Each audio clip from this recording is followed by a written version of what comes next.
el estudio. En cambio, en un estudio primario, ustedes saben que tiene que tener comité de ética universitaria, comité hospitalario, son dos comités, y si es un ensayo clínico, usted tiene que ver que el artículo sea registrado por el INS o por la guía la plataforma de ensayos clínicos internacionales, que tiene que tener un código. ¿Okay? Entonces ya sabe que es parte de la lectura crítica que usted tiene que hacer en los artículos. En cambio, en la revisión narrativa, no. En la revisión narrativa no le piden ningún código, ni ningún comité, ni nada. ¿Okay? En la revisión narrativa,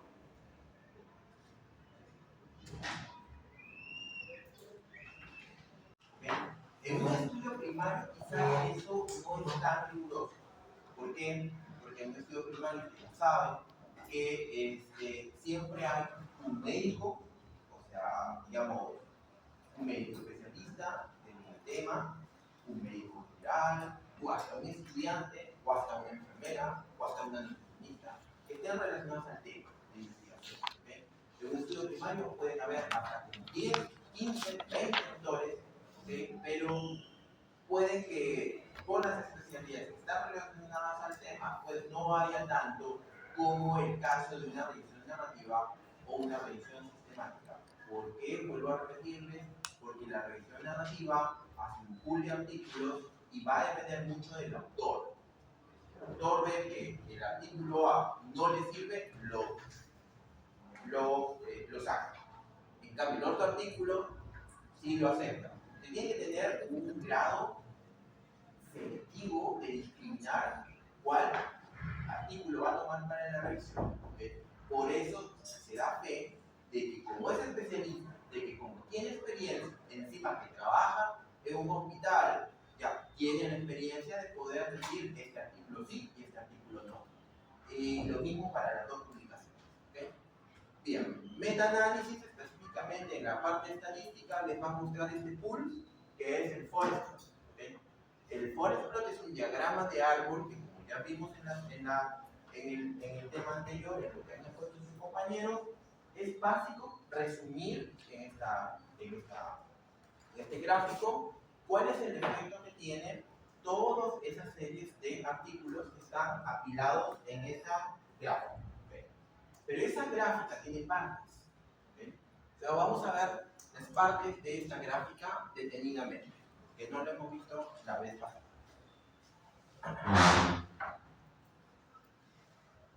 Bien. En realidad es sencillo, no es cosa del otro mundo tampoco. Bien. El título, evidentemente, tiene que estar bien de la gráfica, tiene que figurar en la parte de arriba.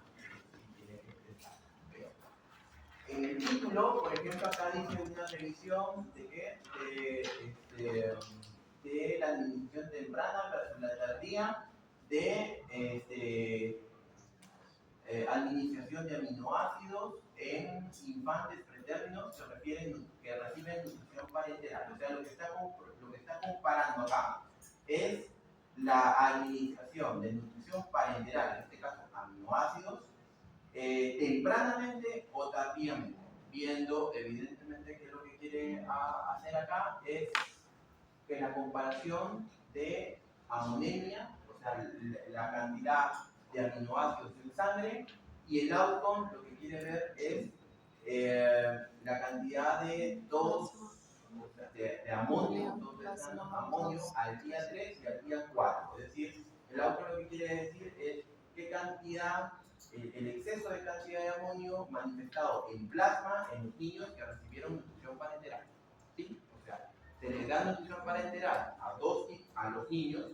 Uno se le da nutrición parenteral temprana y el otro se le da nutrición parenteral tardía. Todos estos artículos, 3 artículos, hablan de lo mismo, ¿ok? Pero además de eso, lo que quieren ver es el outcome. ¿El outcome cuál es? Es que al tercer o cuarto día se les hizo dosaje de amonio y en cuál de los dos el amonio era elevado. ¿Okay? Entonces, lo que quieren comprobar es si es que evidentemente no causa amonemia. O sea, no hay un aumento de cuerpos de moléculas nitrogenadas como una complicación a la nutrición parenteral, ¿okay? En niños, en neonatos, parenteral. Entonces acá están todos los estudios, solamente son 3. ¿Cuántos habrán puleado? No sabemos. Han podido ser 1000, han podido ser 500, no sé. La cosa es que los autores solamente hicieron el metaanálisis de 3. Y es por eso que yo les decía que tiene que ser especialista. Por ejemplo, yo no soy intensivista neonatal, yo soy intensivista de adultos. Entonces, ¿quién? O sea, supone que usted va a leer el artículo y usted va a tener este tipo de artículo, lo va a leer cuando pase a neonatología y usted va a leer quiénes son los autores. Tiene que decir que los autores son, evidentemente han tenido que publicarse, que los autores son neonatólogos, ¿no? Para publicar algo semejante, ¿no? Porque imagínense, de un pool de 500, solamente ellos seleccionaron 3. ¿Y qué pasa si de repente han sido más?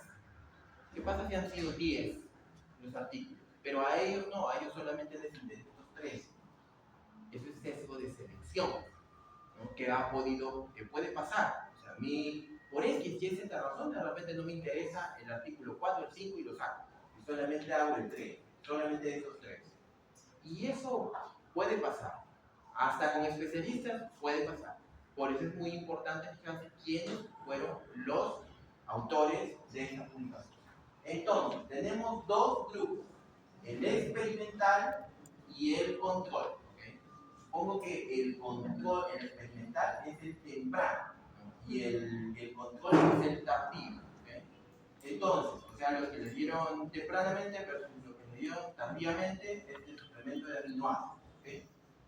Bien, entonces ellos revisaron estos 3 artículos y vieron cuánto, ¿cómo se llama? De ellos, cuántos participantes de ellos. Los colocaron acá, de este estudio tuvo solamente 8, este estudio de Rivera tuvo 5, este estudio de Tanto 34 participantes. ¿Okay? Pero en el tema experimental, o sea, en el tema, digamos, temprano. ¿Okay? Y en el tema tardío, Kehler acá le puso 9, Rivera 8 y Tan le puso 32. Entonces, en este estudio comparó 8 contra 9, en este Rivera 5 contra 8, en este 34 contra 32. ¿Okay? Tamaño de muestra. ¿Okay? El tamaño de muestra acá es más robusto que este 5 y 8, ¿verdad? Pues el 5 y 8 el cuadrito es pequeñito. ¿Okay? Y evidentemente cuando se tiene mayor tamaño de muestra, es probable que el cuadrado sea grande, pero ¿qué más? Que la dispersión es mayor o menor? Menor, es menor. En cambio acá la dispersión por el tamaño de muestra es grande. Por eso es que sus tesis tienen que tener un tamaño de muestra lo suficientemente grande para no cometer esto. Porque mira, acá la dispersión es mayor. ¿Okay? Usted no va a hacer un trabajo pues, de 10 participantes. ¿Cuántos participantes? 5 contra 8. Usted no va a hacer un estudio pues, de 20 pacientes, ni de 30, ni de 50, ni de 60. Usted por lo menos tiene que hacer un estudio de 200, 300, 500. ¿Por qué? Porque se supone que ante más tamaño de muestra, ¿usted qué error está evitando? Error de tipo. Exactamente. Error de tipo. Entonces, con esto, lo que hace es, pues, tratar de, en este gráfico, colocarlos todos apilados. ¿Okay? Pero apilados ¿a qué? A una línea. ¿Okay? A una línea. Y esta línea se conoce como el efecto. ¿Okay? El efecto es la línea del no efecto, en todo caso. ¿Por qué no efecto? Porque ya sabes que no tienes que cruzar la línea. Porque si tú cruzas la línea, significa que es significativo o no. No es significativo. O están apilados acá o están apilados acá, pero no pueden cruzarla. Porque si cruzas la línea, significa que estás fuera del intervalo de confianza. Por lo tanto, no es significativo. ¿Ok? Y eso es lo que se ve en gráfico. Tú viendo el gráfico, ves la línea y ves que la cruzan, ya dices, la mayoría de estudios están cruzando la línea y por lo tanto no tiene un efecto. ¿En dónde en este caso? En la moneda.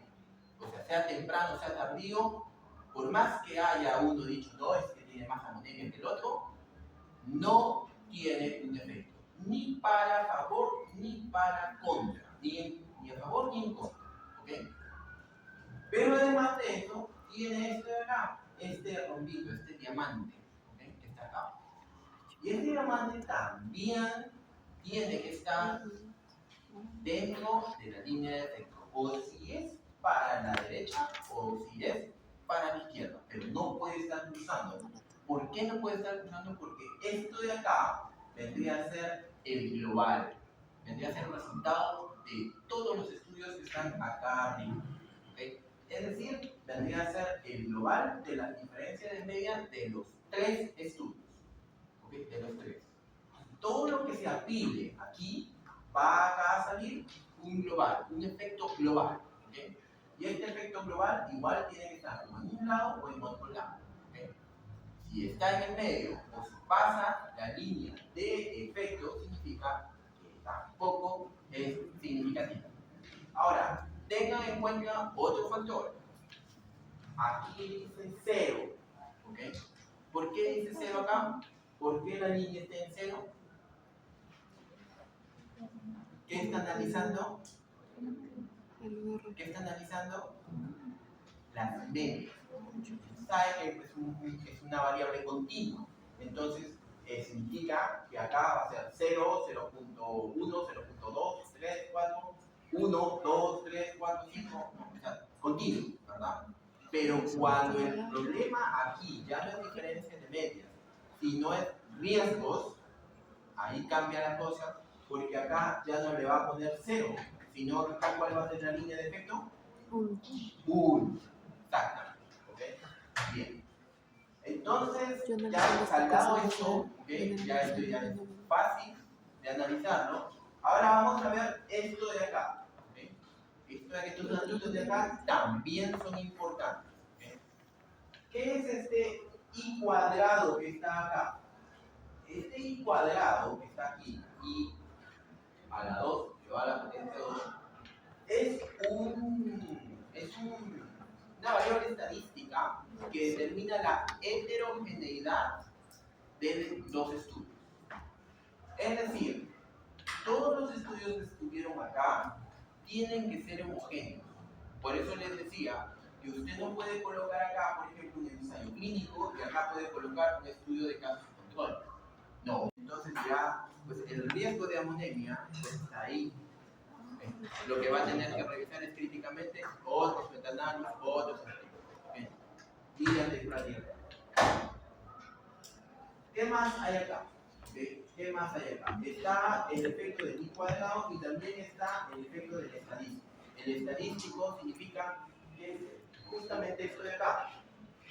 El estadístico final, votado igual de significancia al 95%, ¿cuánto es el P? Esa fue la pregunta del examen. Nada, alternativa, ¿cierto? ¿Cuánto es el P? ¿Cuánto es el P de la significancia? 0,05. P de 0,05.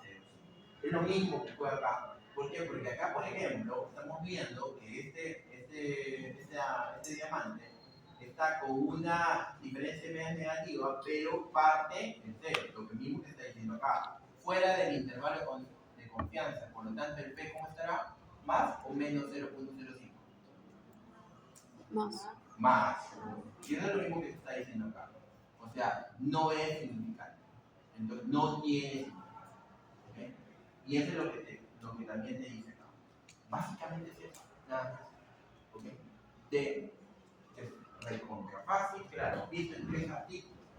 Pero si le muestras más artículos, 10, 15, porque a veces pueden agrupar 10, 15 artículos, entonces como que ahí se va un poquito complicando la cosa. Acá es otro, por ejemplo, full, ¿okay? De artículos, más artículos acerca de, digamos, de lo que quieren ver.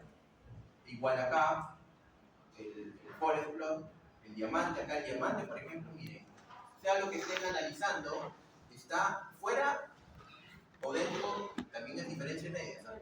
Fuera o dentro del intervalo de confianza. Dentro del intervalo de confianza. ¿Por qué? Porque no está tocando el cero. Este es el pool total. Y luego de eso se va a dónde? Al I cuadrado. El I cuadrado, 93%. ¿Qué significa? ¿Qué significa el I cuadrado 93%? Muy heterogéneo. Que todos esos artículos publicados así, organizados de esta forma, son heterogéneos. Finalmente, ¿usted le va a tomar crédito a este resultado? No. No. ¿Por qué? Porque el cuadrado está muy alto, está en 93%. Pero usted me dirá, ¿es significativo? Claro, miren, acá de 0.00000. Claro, porque acá está dentro del intervalo de confianza. Es obvio que esto va a ser significativo, pero el I cuadrado es 93%. Ahora usted me dirá, ¿se le hace caso o no se le hace caso? Por eso les decía que estas revisiones sistemáticas son hechas, concentran una cantidad de estudios, pero mucho va a depender de quién los analiza y quién ha sido el resultado. Porque es una gran responsabilidad hacer una revisión sistemática en metaanálisis. Más responsabilidad todavía que un estudio primario. Y esto es para, digamos, tanto afianzar ya lo que ya se hizo anteriormente. Estos resultados, esta es la línea del efecto, ¿no? O efecto. ¿Okay? Esta línea acá, que puede ser, ya saben, 0 o 1. Acá, por ejemplo, es obvio que es 1, ¿verdad? Porque acá está hablando de 1.25 y 0.75, está hablando de 1. Entonces, eso significa que lo que está analizando acá son los riesgos. Riesgos. Entonces, acá usted ve, dice resultados precisos. Y acá dice resultados imprecisos. ¿Por qué los resultados son precisos acá? Porque son precisos porque uno está dentro de estas franjas. Esta es la línea de lo efecto, ¿verdad? Entonces, este pool que está acá, por ejemplo, esta pirámide que está, este diamante que está acá, la comparación. Pero vemos este de acá, ¿okay? Que está más allá del 1.25. O sea, está más todavía alejado de esta línea de no efecto. ¿Okay? Eso significa que está recontra preciso. Es más preciso que este, porque está más allá, ¿verdad?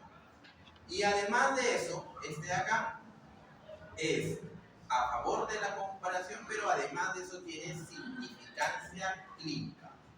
El hecho que vaya más allá del 1.25 ya no solamente es que es significativo, ya no solamente es que esté dentro del intervalo de confianza, sino que también se puede deducir que por lo que está muy alejado, clínicamente es muy relevante su resultado.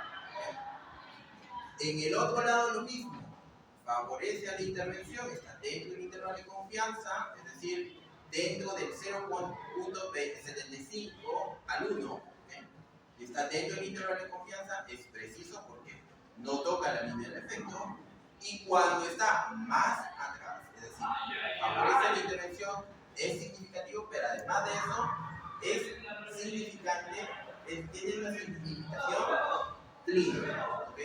Entonces, en otras palabras, todo lo que está por fuera del 0.75 tiene significación clínica. Todo lo que está por fuera del 1.25 tiene significación clínica y es el resultado preciso. ¿Okay? Eso es lo que se quiere cuando quieres hacer una comparación de moléculas, interacción, lo que fue, que esté acá. ¿Okay? Claro que ahora cuando está el rombo acá ya saben que eso significa que no tiene ningún efecto, pero es preciso de que no tenga ningún efecto. Ahora, los imprecisos ya son los que hemos visto anteriormente, ¿verdad? Por ejemplo, que parte, este resultado impreciso parte del 1.25. Usted me dirá, no, pero es ¿cómo se llama? Es significativo. Sí, parte el 1.25. ¿Será impreciso de qué? ¿Será impreciso de qué? De significancia clínica. ¿Por qué? No, pero doctor, está dentro, o sea, está dentro, no toca la línea del efecto, y está dentro de lo que favorece la comparación, sí, pero no llega a pasar el 1.25. Por lo tanto, significancia clínica imprecisa, pero tiene significancia estadística. Vista por el otro lado, lo mismo, favorece la intervención, no toca la línea, ¿cómo se llama?, del efecto, o sea, su resultado es significativo, pero es impreciso ¿de qué? De significancia clínica. ¿Okay? Básicamente lo que a nosotros nos interesaría, como les vuelvo a repetir, es que caigan acá, o que caigan acá. Porque lo que nos interesa es que los resultados se apliquen a mi día a día y que no solamente sean teóricos. Ya esto ya pues impreciso de todo, ¿verdad? Acá está partiendo la línea de efecto, acá está parte de la línea de efecto, ya ni que hablar, se extiende hasta todo lado y por lo tanto es impreciso de todo. ¿Okay? Ahora, ¿cuál es la diferencia entre este diamante que está acá y este diamante que está acá? En la precisión, justamente, ¿no? Porque este, sin embargo, está dentro del 0.75, 1.25 y este se va, pero así, o sea, está muy disperso. ¿Okay? Lo que vimos también en el otro estudio, muy disperso y por lo tanto es impreciso. Usted sabe lo que significa eso, es importante, ¿no? Que si un estudio me dice que es preciso de no significancia, eso significa que usted lo que está comparando no tiene, definitivamente no hay. ¿Okay? Pero esto de acá significa que no hay, pero tampoco, o sea, no es impreciso su resultado. O sea, tomarlo en cuenta de nada. ¿Okay? ¿Se entendió? Ok, creo que sí. ¿Otra vez? Este resultado de acá puede pasar, ¿no? ¿Ok? Metodológico, porque como ya le dije, de repente el tema es que el diseño de estudio fue ensayo clínico y el de abajo fue cohortes. No es que es similar, pero no es igual. De repente fueron ensayos clínicos, pero uno sí tuvo aleatorización, el otro no tuvo. De repente el otro fue doble ciego, el otro no hubo ciego. Entonces, esa diferencia de metodología hace el encuadrado que puede ser mal. Y estadística, porque de repente, pues la optimización del método que llegó a las diferencias medias fueron diferentes. ¿Okay? Listo. Esto en cuanto a la heterogeneidad, ya hemos visto esto. Y es acá como ustedes vengan, ¿okay? Entre menos heterogéneo es, ¿okay? Significa que hay una mayor credibilidad a los resultados que le ofrece justamente el Forest. ¿Okay? Ya saben que tiene que usted analizar estudio por estudio. ¿Okay? Luego usted lo que tiene que analizar es finalmente el diamante con su intervalo de confianza y el resultado que en este caso son un riesgo. En este caso el riesgo relativo. En este caso el riesgo relativo. Este por ejemplo es un estudio de, dice cafeína